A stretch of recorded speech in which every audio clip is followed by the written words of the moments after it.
Well, that enthusiasm, what I got from listening to CUNHA, imagine the enthusiasm within the dressing room, people listening to him. He's like a leader as far as I'm concerned, but like a leader where he just swaggers. He's got the talent and he wants to prove himself, but he also wants Manchester United to be the top team. So the optimism, it's there, but it's more there because of listening to players like CUNHA. But the thing is, everyone looks at him and says, it's a goalkeeper.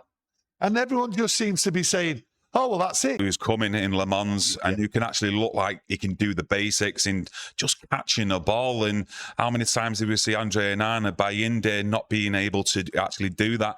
And we actually lose points because of them mistakes. And I think he'll save us some points this season compared to what we've seen last season with them two goalkeepers. Well, you just mentioned Le Mans, and people they're just like, it's another breath of air. A breath of fresh air around the football club, around the fan base. The fan base is just like calmed down.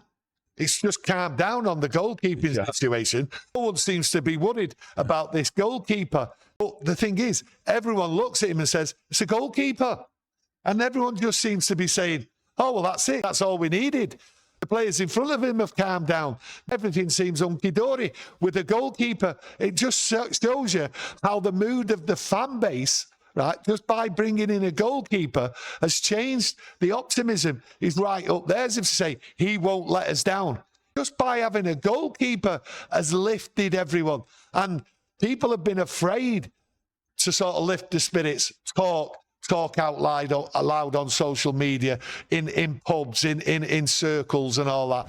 So with fans like we've seen over the last couple of videos, looking now further and further up that table, 2 points off top four, is it too early to start dreaming, or do we need to just take it game by game?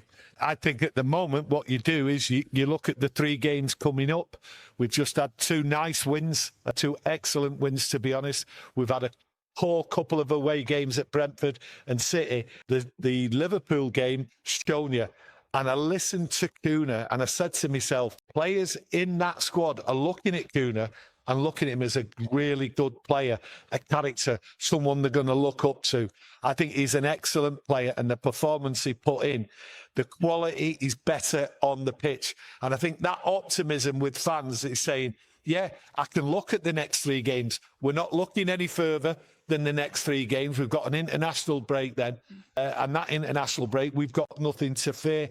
And I think to myself, 7 points, is 7 points out the next 3 games good enough? I think 7 points is good enough. But do you know what? There's people out there now believe that we can get 9 points. Yes, 2 of the games are away from home. Yes, Brighton is a bogey side. But the positivity from the fans is there because they see changes coming from all areas of the club.